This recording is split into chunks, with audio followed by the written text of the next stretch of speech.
Todos cabemos en el ombligo de la luna. En estas ciudades, cúmulo de pueblos originarios, barrios y colonias, no existe alguien que sea más capitalino que otro. Apenas se pone un pie en ella, la Ciudad de México nos acoge y pertenece. En este programa escuchamos algunos testimonios que dan cuenta de ello. Si lo pensamos bien, todos somos hijos de la migración. En pleno centro histórico, a tiro de piedra del Jardín de Loreto, se encuentra un recinto cultural, antes templo religioso, que desde los años 40 ha sido punto de reunión para la comunidad judía proveniente de Europa Central y Oriental. Es bien sabido que durante décadas, aquellos migrantes que bien pronto se volvieron mexicanos, hicieron su vida en el corazón de la ciudad. Desde 2009, y tras una magnífica restauración, la sinagoga histórica Justo Sierra mantiene sus puertas abiertas para todo aquel que desee conocer sus historias. Mónica, ¿por qué no comenzamos por el principio? ¿Quiénes son los judíos? Uy, qué pregunta. Es que los judíos, mucha gente piensa que los judíos o que ser judío es una cosa única que quizás tiene que ver con una religión, con la creencia en un solo Dios, y ahí es donde empiezan los problemas. Hay judíos muy ortodoxos, muy practicantes, religiosos, hay judíos completamente ateos, hay judíos comunistas, socialistas, sionistas, budistas, hay judíos ortodoxos, conservadores, reformistas, o sea, tenemos una alta gama de maneras de ser judío, pero tiene que ver con la pertenencia a un pueblo milenario que, bueno, se manifiesta de muy diferentes maneras. ¿Y cómo es un judío capitalino? También es una pregunta muy general, pero hay algunos gestos culturales, comportamientos, recetas, expresiones, zonas de la ciudad, algo que te pueda decir, esa es una forma muy chilanga de ser judío. Bueno, lo que pasa es que también depende en qué generación te ubiques. O sea, los primeros judíos que llegaron a México llegaron hace ya 100 años. Esa es una primera generación. Luego están los que ya nacieron en México, que son mis papás. Luego estoy yo, que ya soy completamente chilanga, ¿no? Y tengo hijos y nietos que nacieron en México. Entonces, es diferente quizás el sentimiento, el actuar, la identificación con ciertos valores o con ciertas prácticas que se trajeron de Europa, que para mis nietos ya no significan nada, ya es algo muy remoto. Pero bueno, los que nacimos en México y fuimos a colegios judíos, teníamos, y hoy mis nietos tienen, pues en la escuela, que van a escuelas judías, tienen todas las materias de la SEP, y tienen historia judía, aprendizaje del hebreo. Es una combinación de las culturas dentro de la escuela que se manifiesta después en la vida, ¿no? En la vida. Aquellos primeros judíos hace un siglo se establecieron en el centro. ¿Cómo podemos imaginar que eran sus vidas? ¿Dónde vivían? ¿A qué se dedicaban? El primer lugar de asentamiento fue lo que hoy conocemos como el centro histórico. Se agrupaban en vecindades, por las calles que están aquí alrededor. La calle más judía de todas era Jesús María. Ahí estaban las tiendas de abarrotes judíos, las panaderías, las carnicerías kosher. Ahí vivían los sastres, los rabinos, los enterradores. Ahí o en Moneda, Guatemala, Corregidora, Correo Mayor. Pero básicamente se estableció yo le llamo una judería. Al principio era una vida que se mantenía muy tradicional, cerrada, digamos, pues también había como una extrañeza, o sea, veían México con decían, esto es muy diferente a lo que yo estoy acostumbrado. Para los judíos europeos, el color del cielo era muy raro. El invierno, o sea, México en enero con un suéter, no lo podían creer. Venían de una Polonia donde 1 metro de nieve que les llegaba a las rodillas, que sin un abrigo de piel no podían sobrevivir. Llegan acá con su abrigo de piel porque pensaban que no iban a sobrevivir sin él y nunca lo volvieron a usar. No tenían dinero, tenían que ir saliendo adelante poco a poco, vendiendo cosas en las calles sin el idioma. Entonces, bueno, fue muy difícil, pero lo hicieron. Específicamente, ¿qué sabemos de esos primeros inmigrantes? Tenemos algunos nombres, pienso en el papá de Margot Glantz, la familia de Jacobo Zabludovsky, por ejemplo. Sí, 100%. Ellos fueron de los primeros inmigrantes que llegaron a México. Margot Glantz ya nació en México en 1930, si no me equivoco, y su papá era de Ucrania, llegó a México en el 25. Aquí, yo creo que aquí conoció a su mamá y bueno, se casaron, pero así tenemos también la familia de los Zabludovsky 100%, de la Merced, como todos sabemos. Entonces, bueno, todas estas familias que hoy tienen un origen judío, llegaron en algún momento de algún lugar de estos muy lejano. ¿Qué sentimientos llegan a tu cabeza cuando escuchas la palabra migración? Dolor, tristeza, esperanza por encontrar algo mejor, desesperación, pero es que los que migran, migran porque se tienen que ir, no porque quieren, porque donde están ya no pueden vivir. Cuéntanos de ese momento en el que ya México no es una tierra de tránsito, sino que ya nos vamos a quedar aquí, nos gusta aquí, nos establecemos y fundamos las primeras sinagogas. Bueno, desde que llegan los primeros inmigrantes, tienen estas necesidades rituales que no saben muy bien cómo resolverlas, porque, por ejemplo, las cuestiones de la comida, pues no había un matarife que hiciera las carnes kosher, eso se fue haciendo poco a poco. Pero lo interesante es que una sinagoga, en su esencia, no es un edificio.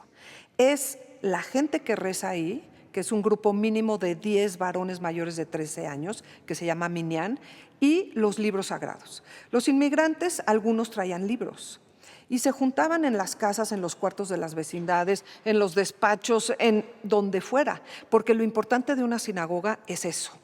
Ya después empiezan a pensar en, bueno, si ya me voy a quedar aquí, yo ya quiero tener una sinagoga que es mucho más que un lugar de rezo. También cabe mencionar eso, una sinagoga es un lugar de reunión, es como la casa de los judíos en el exilio. Y la primera sinagoga que se construye en México ya con esa intención, la hicieron los judíos damasqueños.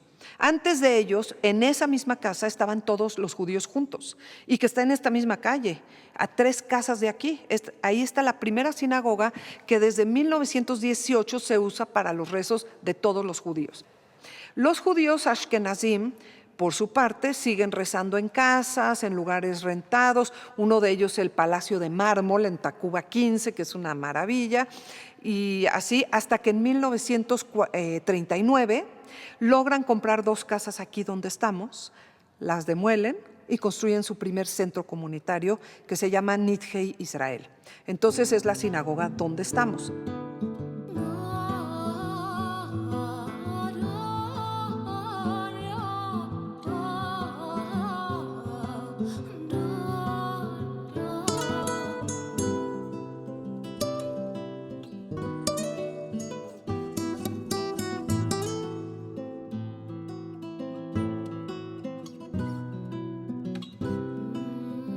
Bueno, pues esta sinagoga se inauguró en 1941, que es un año muy fuerte porque estaba ocurriendo el Holocausto y muchos de los que ya estaban aquí tenían familia allá y de repente ya no había cartas, no sabían muy bien qué estaba pasando.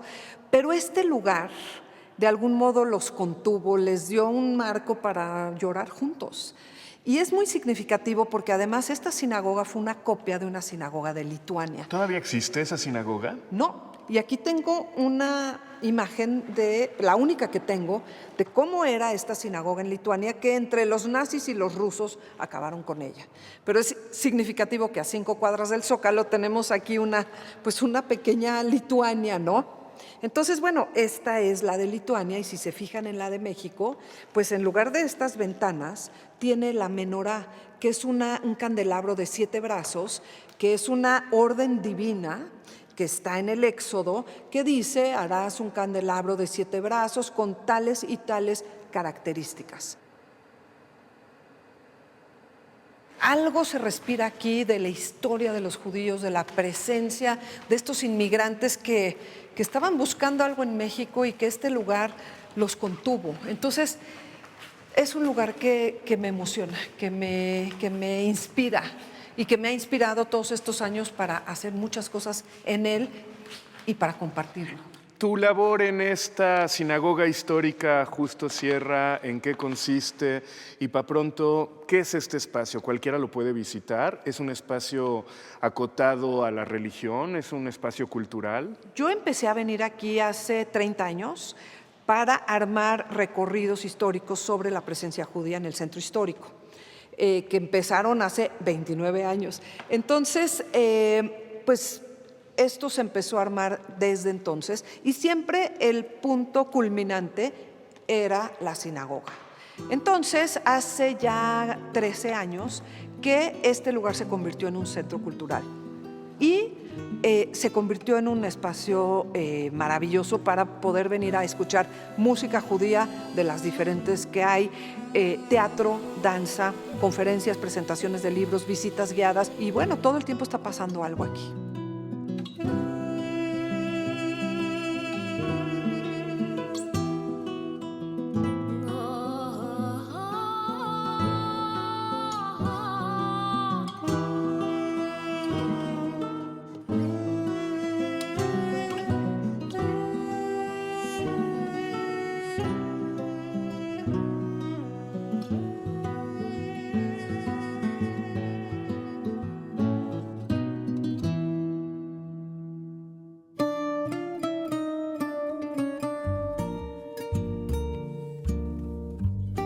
Quizá lo más increíble de lo que nos platica Mónica es que aún tenemos la oportunidad de escuchar a capitalinos que vivieron tales historias, como es el caso de esta entrañable mujer de ascendencia sefardí, nacida en Marruecos, que nos recibe en la calidez de su sala.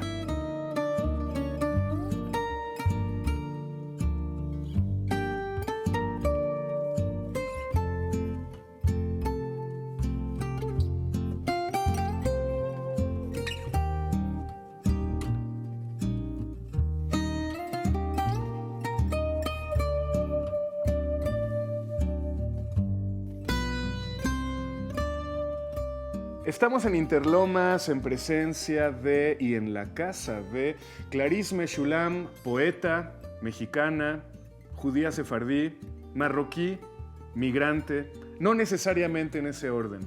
Las identidades no tienen por qué competir entre sí. Vamos a hablar acerca de tu vida, Clarisse. Tú naciste en Casablanca, en Marruecos, ¿y a qué edad se vinieron a México? Yo nací en el año 1943, durante la Segunda Guerra Mundial, en un bombardeo justamente. Mi mamá tuvo que dar a luz con luz apagada, un trapo tapado en la boca, abajo de la mesa del comedor, y mi papá con mis hermanos en el refugio. Y en ese momento nací yo, y cuando decidieron venir ya era el 1945. Tú hablabas en judeo-español con tu familia. ¿Qué es el judeo-español? El judeo-español es una mezcla de castellano con hebreo. Es una mezcla, porque en España pues había tres culturas, la cristiana, la judía y la musulmana. Entonces, ese español es una mezcla, el verdadero, el puro, le dicen el español antiguo. Entonces, es un español muy bonito y mis padres, aún naciendo en Turquía, viviendo en Marruecos, en Turquía hablaban el turco, pero ya al llegar a Marruecos empezaron a hablar este judeo español. Por ejemplo, mi mamá decía cuando alguien entraba a casa y se iba, le decía, caminos de leche y miel. Cuando llegaba alguien, les decía, abría la puerta y decía, musafires para bien. Y musafires son invitados, para bien. O sea, que qué bueno que habían llegado. ¿Te sientes migrante después de tantos años de haber llegado o lo migrante se te va y te sientes plenamente mexicana? Unos primeros años que yo veía que mis papás, hasta que empezaron a establecerse, todavía sentíamos ser migrantes. Pero cuando el país nos acogió, mi papá tomó un trabajo, mi mamá estaba contenta con sus vecinos, nos sentimos plenamente mexicanos. ¿Qué impresiones te causó la Ciudad de México? Me causó algo enorme, me encantaba, y sobre todo donde yo vivía, porque llegaba a la Alameda, caminaba y ahí se encontraban los churros El Moro. Y entonces comprábamos churros con chocolate, comíamos tortas. Era tan libre, tan bonito, como no tienes idea. Justamente en la esquinita de mi casa había una dulcería y el dueño era un chinito. Y entonces a mí me gustaba bailar. Y bajaba y le decía a los porteros que si les podía bailar el cancán. Y me decían, sí, se llamaban Tobías y Melitón. Y entonces me daban un 20 y yo bailaba el cancán, me daban el 20 y me iba a comprar esos dulces chicles con papel plata, que yo juntaba las platitas en un libro, dulces caramelos de lo más delicioso. México es un vergel.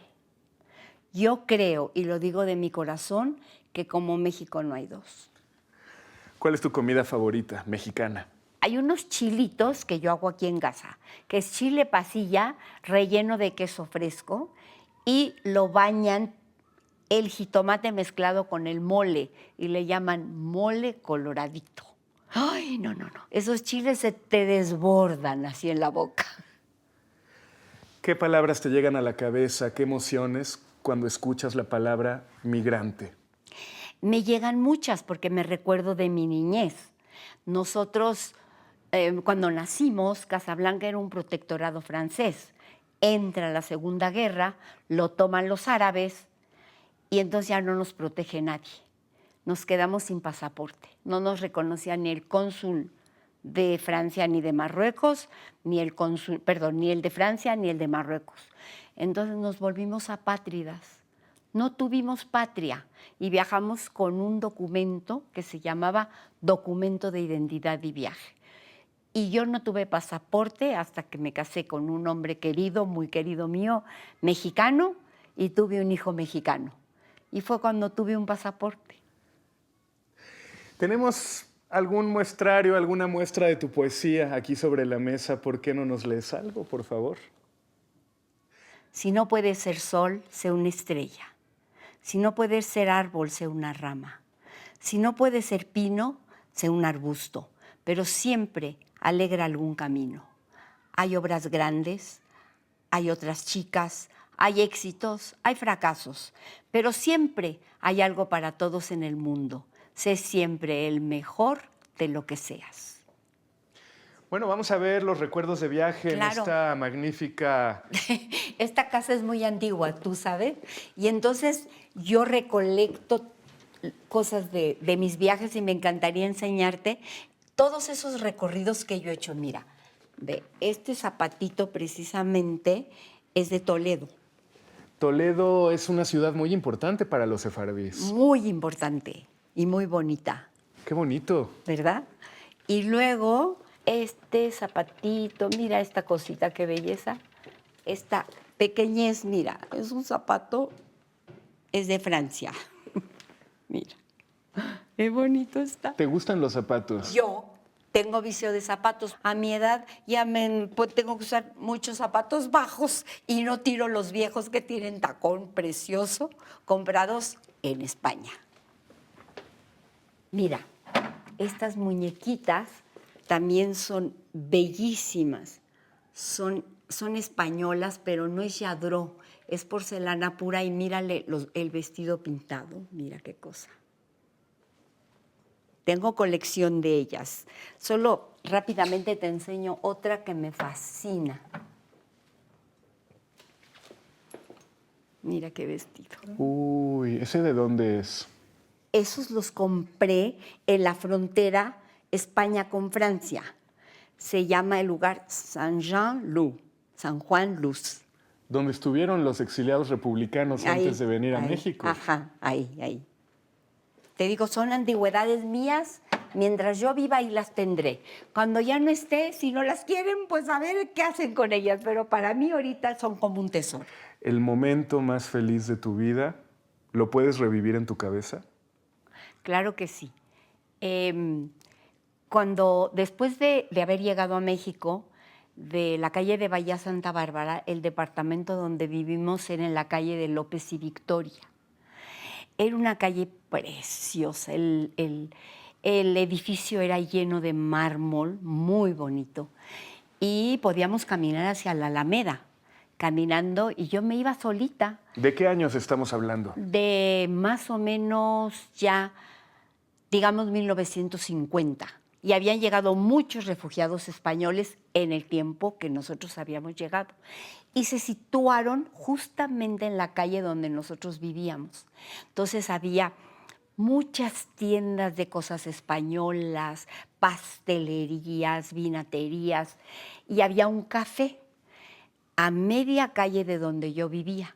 Entonces yo me encantaba todas las tardes salirme de mi casa, caminar y pararme en la puertecita del café, subía unas escaleritas y los oía todos con su puro y los oía hablar en español de España. Y me encantaba, era muy feliz. En la calle de López, ¿cómo se llamaba el café?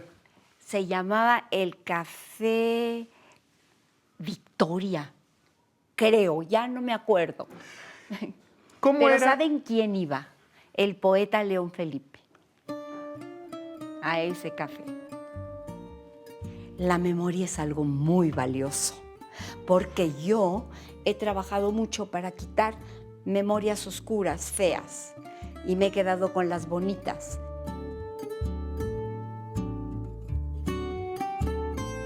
La memoria no queda intacta luego de tantos años, pero a veces es cosa de darle una ayudadita.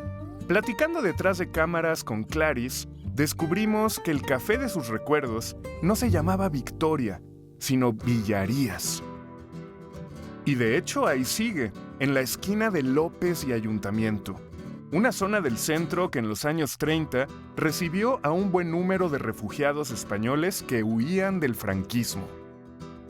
En 1939, luego de 3 años de guerra civil, el régimen dictatorial de Francisco Franco se impuso sobre la República Española, y quienes habían defendido un gobierno democrático, laico y progresista, se vieron en peligro de ser desaparecidos o asesinados, por lo que de plano buscaron irse del país. El 13 de junio de aquel año llegó el buque Sinaya al puerto de Veracruz con alrededor de 1,600 pasajeros. Sería el primero de varios arribos a lo largo de 3 años, resultando en una cifra que oscila, según distintos cálculos, entre los 25,000 y 50,000 hombres, mujeres y niños. Los refugiados españoles contribuyeron de manera sustancial a las ciencias y humanidades en México, pero aquellos a quienes llamaríamos intelectuales eran realmente una minoría. Esos barcos estaban llenos de obreros, campesinos, pequeños comerciantes, gente de la que poco se habla, pero que también defendió los ideales republicanos y había luchado por la libertad. En la Ciudad de México, muchos de estos nuevos mexicanos se asentaron en la calle de López y alrededores, en lo que históricamente se llamó Barrio de San Juan y todavía antes, en tiempos mexicas, Moyotla. Hoy el Café Villarías permanece como testigo de aquel tiempo. Se diría un museo del exilio español, uno que huele a café y donde todos parecen contentos.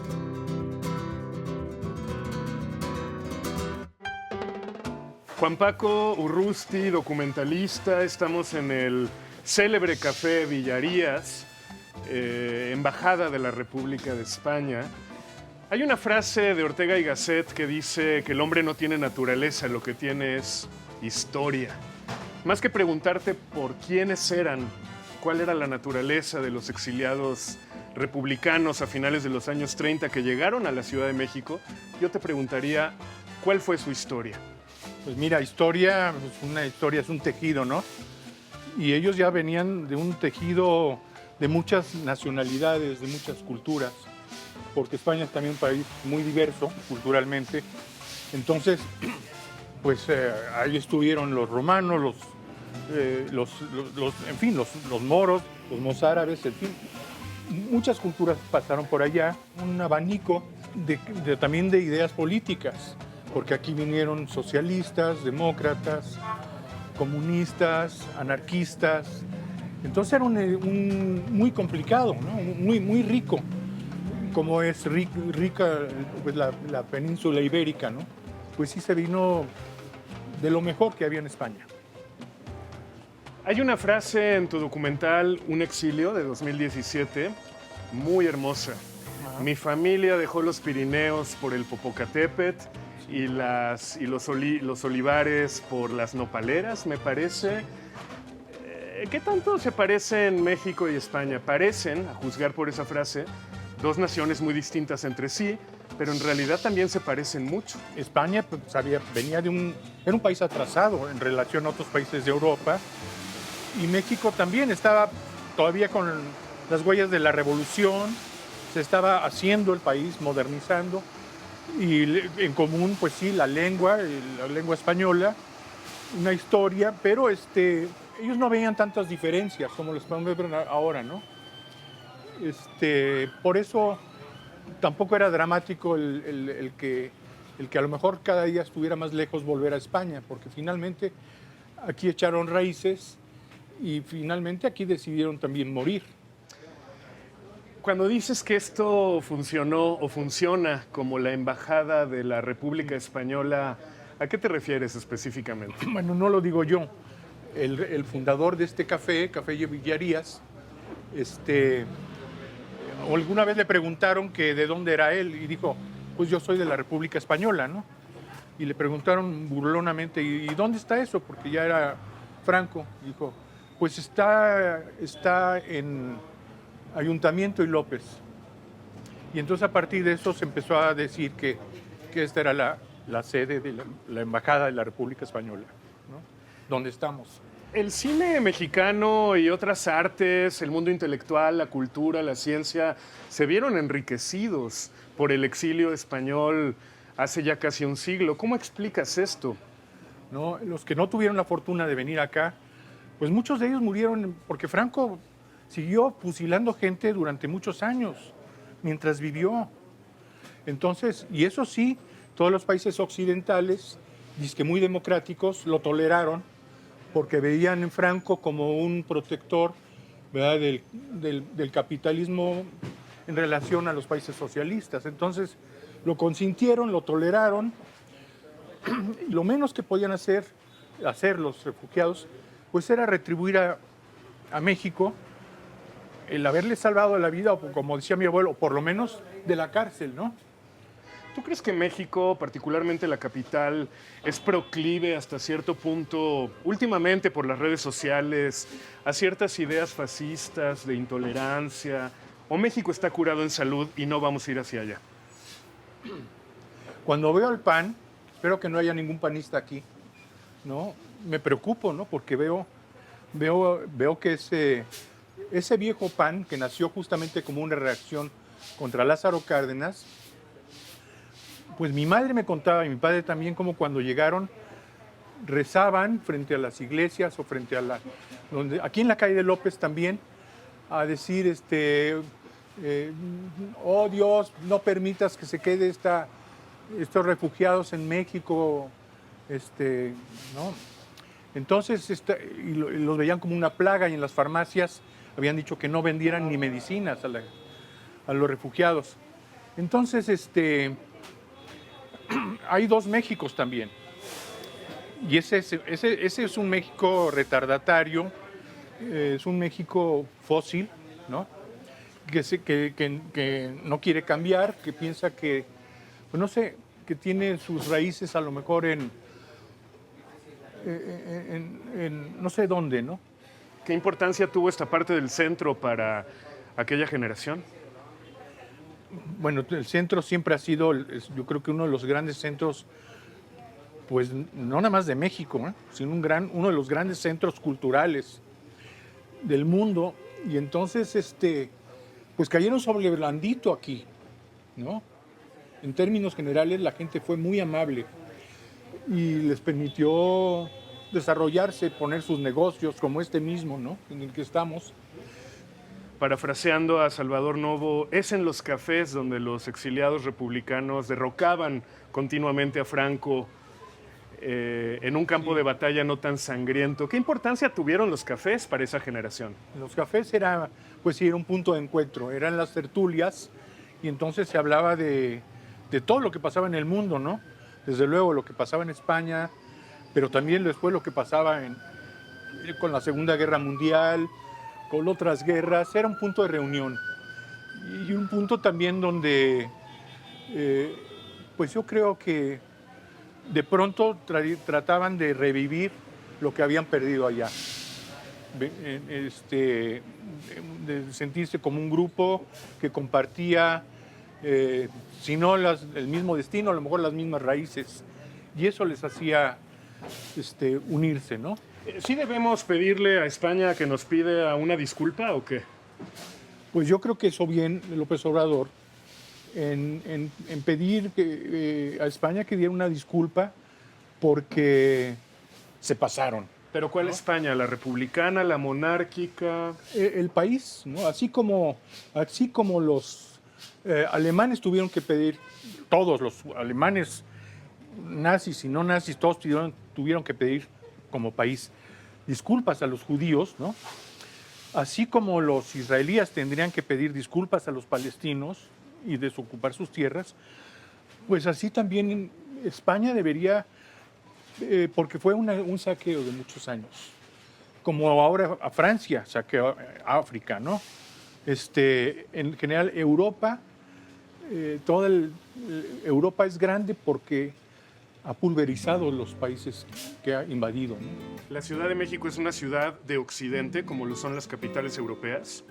Yo creo que somos una ciudad de los 4 puntos cardinales y del centro del universo. No solamente occidental. No solamente occidental. ¿Cómo terminarías esta frase? Yo amo la Ciudad de México porque... De aquí soy, para empezar. Aquí nací, pero aquí también están mis hijos, aquí está... todos podemos sentir que somos de aquí. Y eso no pasa en otros lados. Eso merece un aplauso por parte de todo el Café Villarías. Eso estuvo maravilloso. Te lo agradezco muchísimo. No, pues yo estoy muy feliz de mis raíces. Yo no tengo ninguna bronca con mis raíces españolas. Tampoco tengo una bronca con sentirme mexicano. O sea, creo que es lo normal, lo natural, ¿no?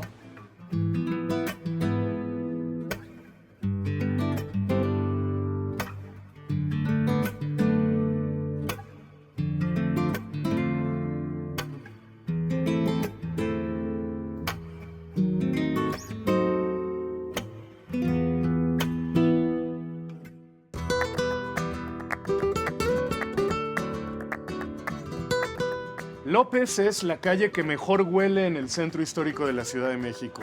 Cuando uno va caminando por esta viva, dinámica calle, va oliendo a cochinita, va oliendo a tacos de chorizo, a paella, a caldos de gallina, hasta que llega a la esquina de Ayuntamiento y se inunda todo de un olor a café. ¿Cómo describirías este olor? ¿Cómo nos lo podemos imaginar alguien que nunca ha estado en esta esquina? Pues los clientes llegan solitos por el aroma. Así a 3 calles llegan hasta aquí. Y el cliente que llega ya se regresa, ya no se va, aquí se queda. Desde el año 1942 se fundó. Lo fundó mi suegro, la familia con 5 hijos. Estuvieron en Veracruz 3 años, cuando llegaron, huyeron de España. Estuvieron 3 años en Veracruz y decidieron venir a la Ciudad de México y desde entonces existe este café. ¿Quién es Lázaro Cárdenas para tu familia? Pues el tata de los españoles. Lo adoramos, lo adoramos. Aquí le tengo en todas partes, en todas partes. De hecho, cuando mi esposo fue presidente del Centro Republicano Español, esta estatua la llevaron a un parque, ahí está, en un parque de Madrid. ¿Él llegó a venir a este café alguna vez? Lázaro, no. Doña Amalia, en los 14 de abril, cuando celebraban la República Española, llegaba Doña Amalia, Cuauhtémoc, la esposa de Cuauhtémoc y sus hijos. Gloria, viuda de Villarías. El gran amor de mi vida. Hasta México me trajo el amor. ¿De dónde? Con 27 años, de Santoña, Santander. ¿Cómo es Santoña? Santoña es una villa marinera hermosa, de 12.000 habitantes. Precioso, de ahí conocí a Villarías, de ahí salieron. Ellos tenían una fábrica de conservas, que eran los 3 peces, el logotipo. Y cuando llegaron aquí cambiaron los 3 peces por los 3 granos. México lo traes en el corazón, pero también en el delantal, junto con otra bandera que a lo mejor no todo mundo ubica. ¿Qué son esas banderas? Híjole, pues esta es la republicana, la de la Guerra Civil de España. ¿Te sientes tan republicana como mexicana? Pues fíjate que sí, yo no viví afortunadamente la Guerra Civil de España. Afortunadamente, porque nací en el 58. Pero me enteré de la Guerra Civil de España por mi esposo. Todo el trayecto que hicieron, sí. Porque yo cuando estudiaba en España, los libros de texto, ay, no venía, todo era un tabú, no sabíamos nada de la Guerra Civil de España. Cuando él fue por primera vez a España, ya muerto Franco, llegó al aeropuerto de Madrid. Y en el aeropuerto de Madrid, pues él entró como mexicano, porque don Lázaro Cárdenas, a todos los que llegaron de la Guerra Civil de España, les dio la nacionalidad mexicana. Les puso el pasaporte mexicano en sus manos, a todos, a todos. Entonces llega a Madrid y el de la aduana le dice, checando el pasaporte, nacido en Santander, España. ¿Cómo usted viaja con un pasaporte mexicano habiendo nacido en España? Y mi esposo le dijo, porque yo a España no le debo ni esto, todo lo que tengo se lo debo a México. ¡Viva México! Era muy valiente mi esposo. Fíjate que México, yo no sé qué tiene. Es un país que se te va metiendo poquito a poco en el corazón. ¿Y la ciudad específicamente? Sí, claro, por supuesto. Es que luego hablan muy feo de México, se cree que todavía estamos a caballo. Es cierto. Y algo hay de eso, ¿eh? Todavía hay quien anda a caballo, ¿eh? Pero ¿cómo? En el centro. Ay, no, cuando llegan visitas, quiten ese miedo, por favor. Aquí no pasa nada. Hombre, suele pasar. También en Madrid te dan un jalón de la cartera y te llevan la cartera. O sea, ese es el destino. Bueno, puede pasar en todas las ciudades. Pero no sé por qué meten tanto miedo a México, venir a México.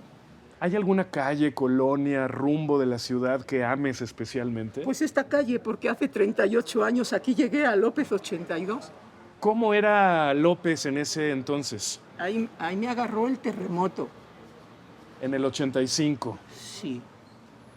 Y mi esposo me dijo, hasta la tierra hiciste temblar. ¿Tú comes en la calle de López a veces? Ah, claro, me encanta la comida mexicana. Hay buena comida en López, ¿no? Ah, claro. Y hay una paella también. Ah, sí, también paisano de Santander. Chucho, sí, sí. ¿Todavía hay presencia española en la calle de López? Pues ya menos, pero cuando yo llegué todavía había más. Pero ya la gente pues va falleciendo. Si tuvieras a Lázaro Cárdenas enfrente, tienes 20 segundos para hablar con él, ¿qué le dirías? Pues agradecerle todo lo que hizo por los que llegaron de la Guerra Civil de España. Si tuvieras a Franco enfrente, ¿qué le dirías? ¡Hijo de puta! Si tuvieras a la nación mexicana delante, ¿qué le dirías? Perdón, no te escuché por la palabrota que dije. Tal vez se la merece. Claro que sí, por supuesto. El café de este lugar, ¿de dónde proviene? ¿Cuáles son las mezclas? ¿El sabor? ¿La calidad? Cuéntanos un poquito del producto. Todo el café que vendemos es mexicano. De Chiapas, de Veracruz, de Puebla. Y a veces, fíjate, otra anécdota. Estoy ahí en la caja y llega gente y dice, ¿tienen café colombiano? Y me levanto y le digo, ¿le puedo hacer una pregunta? Claro, señora. ¿Por qué usted se va tan lejos si en México tenemos el mejor café? ¿En España hay buen café? No tan bueno como aquí. No. En México tenemos un café superior a todo. Las personas que llegan a López y Ayuntamiento olerán el café, pero ¿qué otras cosas percibirán?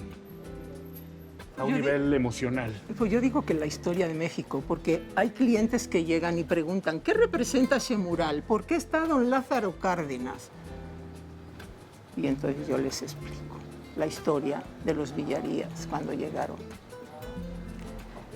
Y del mural, porque este mural representa desde el que salieron de Santander hasta que llegaron a Veracruz. Todo esto es Veracruz, todo esto blanco. Y lo que se ve allá es Santander. Y San Juan de Luz, donde estuvieron 3 años. En Francia. Ahí está la estatua, muertos por la libertad. Sobre el café, ¿alguna emoción, algo que quieras contarnos? Pues emoción que gracias a mis hijos, que son la tercera generación, sigue el café en pie. Que eso mi esposo si lo vería, pues bueno, ¿qué te puedo decir? ¿Viva la República? Claro, por supuesto. Gracias.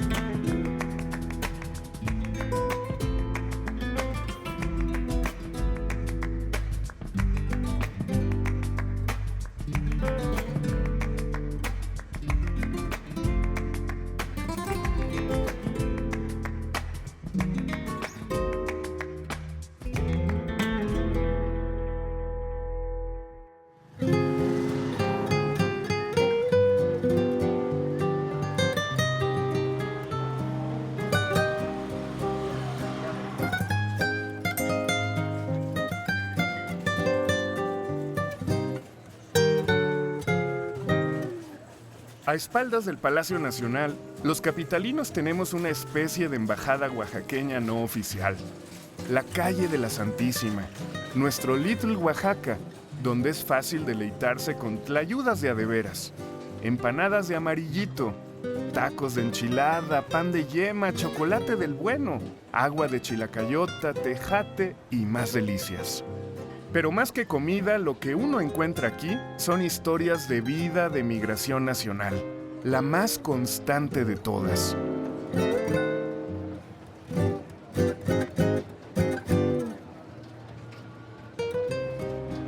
Muchos mexicanos no tenemos mucha conciencia del mundo ayuk.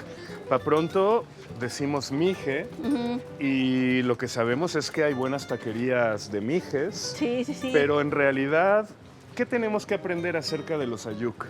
Pues de los ayuk es que, bueno, somos uno de los 16 pueblos indígenas de Oaxaca, hablamos nuestra propia lengua, el pueblo, las comunidades mijes se rigen por usos y costumbres. Tenemos a nuestro rey, nuestro dios, que es el rey Congoy, y es a quien le ofrendamos para tener vida, para tener salud, tener alimentos, y las cosas pues, necesarias y básicas para estar bien, ¿no? Para vivir bien. Bueno, estamos por entrar a la calle de la Santísima, en el centro histórico, en la parte oriente, que es conocida como la calle de los oaxaqueños. Pero ¿a qué nos referimos cuando decimos que hay oaxaqueños en la calle Santísima? Sí, pues ellos son más provenientes de la cultura zapoteca, de la cultura itzmeña. Además, no solo zapoteca, porque zapotecos hay en el norte, en la montaña, y también en el istmo, en la parte baja. Y la mayor parte de los que están aquí son itzmeños. Por ejemplo, las tlayudas son típicamente zapotecas, Sí, sí, sí. pero en tu región, en tu pueblo, ¿se comen tlayudas? En mi región, antiguamente, o sea, de forma tradicional, no. En mi región se come el caldo mije, los tamalitos, el tamal de amarillito. Pero bueno, es que en Oaxaca, de cada pueblo, hay una gastronomía diferente. Entonces, pues Ahí hay vamos algo. a ver la calle de Claro los que sí. oaxaqueños, Vamos. la calle de Santísima. Cuando yo era niña, me reconocía como ayuk, como ayujay. Y los otros, a los que no eran ayuks, los conocía como agats. Fue hasta que llegué a la Ciudad de México que supe que yo tenía la categoría de indígena. Mira esta tienda, Oaxaca en México. ¿Identificas alguno de los productos? Sí, ¿Alguna de esta gastronomía te dice algo directamente?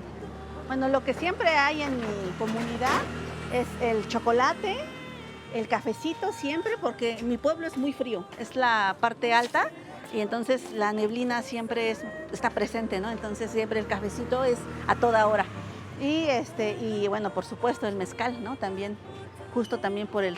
O sea que sí hay elementos que atraviesan toda la variedad oaxaqueña. Aunque hay mucha diversidad, hay algunos factores identitarios que sí atraviesan todas las identidades. No sé, por ejemplo, el mezcal, yo ahora que comparto mi vida con un mazateco, yo sé que allá en la zona mazateca no se conocía el mezcal, ellos beben aguardiente de forma tradicional, ellos hacen aguardiente porque allá hay mucha caña y el mezcal ahorita ya llega, ¿no? Pues por cuestiones ya de un comercio más abierto, ¿no? Pero ellos no conocían el mezcal antes. ¿A qué edad llegaste a la Ciudad de México? A mí me trajeron a los 11 años, la que emigró fue mi mamá y ella pues nos trajo, digamos nosotros, mi hermana y yo no hicimos una migración voluntaria, ¿no? Sino nos trajeron y pues por la situación económica de mi mamá, que era mamá soltera. ¿Hablaban la lengua? Cuando llegamos aquí no, antes de bajarnos del tren, porque todavía migramos en el tren, mi mamá nos dejó claro que ya no podíamos hablar el mije. Ajá, y ella tenía como mucho miedo al rechazo, a la diferencia que ella ya había vivido porque ella ya había estado aquí casi año y medio en la Ciudad de México cuando fue por nosotros y ella ya había vivido esa situación de discriminación, de la diferencia de hablar un español diferente porque hablaba español pero con un tono y un ritmo diferente.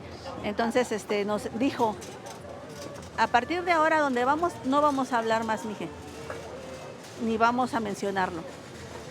Y así fue como crecimos muchos años, como 6 años, como que hicimos omisión de lo mije, hasta que yo tenía ya como 16 años. Empecé otra vez a cuestionar y a decir, bueno, ¿y pero por qué, no? O sea, yo siento que me hace falta esa parte, siento esa necesidad. Y mi mamá ya estaba como más fortalecida aquí en la ciudad y entonces recuperamos esa parte de hablar en mije, de compartir las cosas, las cuestiones mijes. Ahora mencionas el tren y pienso en la secuencia inicial de Novia que te vea de Gita Shifter, los judíos llegando a la ciudad. Luego pensamos en los españoles bajando del buque Sinaya, pero nunca pensamos en las comunidades indígenas o en la migración nacional llegando a las terminales de autobús, por ejemplo. Ajá, o en aquellos entonces en el tren, ¿no? Pues sí, pues esa parte a mí me da, pues de alguna forma nostalgia y gusto de haber conocido ese transporte tan bonito, ¿no? En aquellos entonces, de tener ese recuerdo tan claro, ¿no? De qué fue migrar en tren, ver partir desde la capital de Oaxaca y hacerte consciente de que no ibas a regresar en mucho tiempo. ¿Tu primera impresión de la ciudad cuál fue, como niña de 11 años? Pues una cosa enorme, tenía como mucho miedo del metro principalmente, cuando entramos la primera vez en metro, ¿no? Me parecía una cosa que se movía tan rápido y que me podía aplastar, ¿no? Del teléfono, la primera vez que lo vi, el teléfono todavía que giraba, ¿no? Así que girábamos los números. Pues todo eso a mí me causaba mucha impresión, mucho impacto y pues digamos me gustó conocer, me gustó, pero sí fue una realidad dura y distinta en aquellos entonces.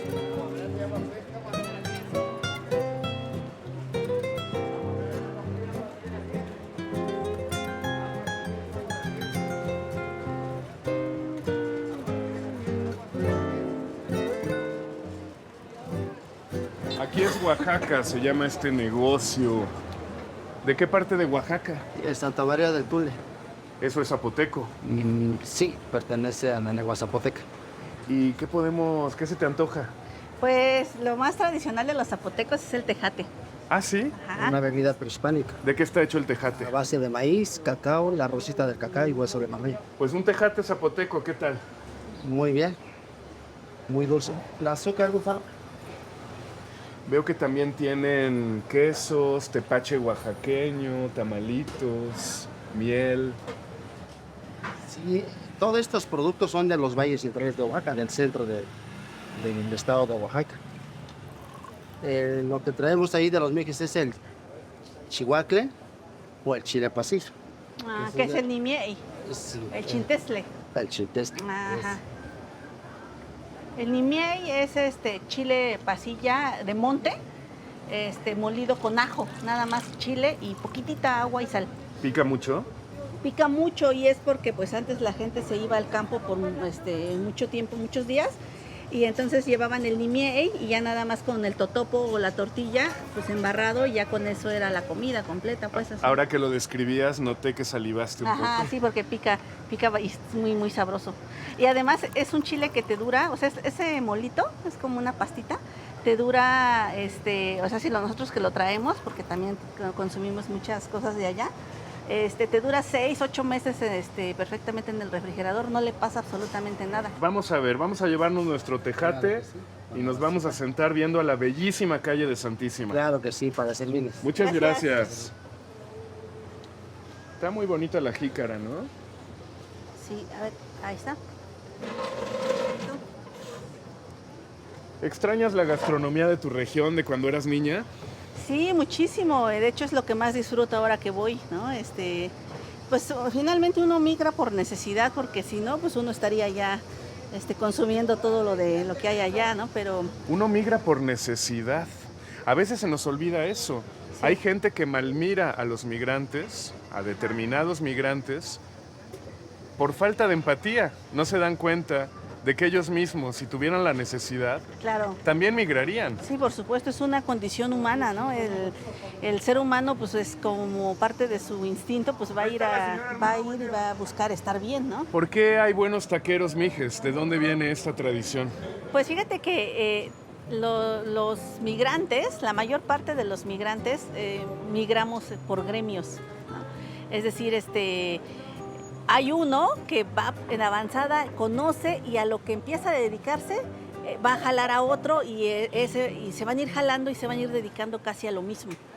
Y entonces los primeros que salieron pues se dedicaron, tuvieron la suerte de dedicarse, de trabajar en taquería y de aprender el oficio de la taquería.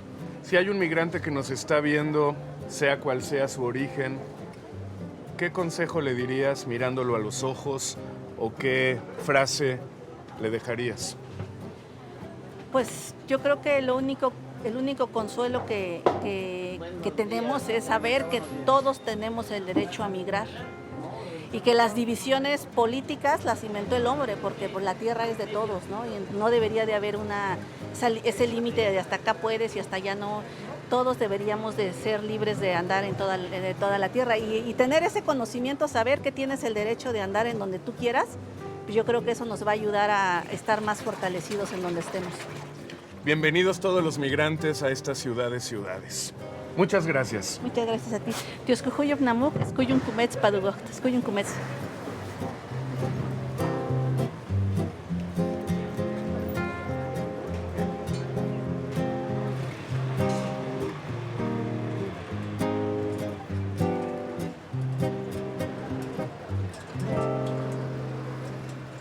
¿Cuál es la identidad de la Ciudad de México? Siendo un lugar tan diverso, esta es una pregunta difícil de contestar, pero la palabra migración debería estar incluida. Por eso el capitalino es siempre tan abierto y solidario. Nuestra ciudad es un puente hacia las más diversas culturas. Y lo mismo huele a huevos a la turca, que a café recién molido, que a tlayuda. Y por supuesto, también a arepas, a carne desmechada, a cerveza de Malta, entre otras delicias sudamericanas que podemos encontrar aquí en el mercado de Medellín. Qué buena noticia que todos quepamos en el ombligo de la luna.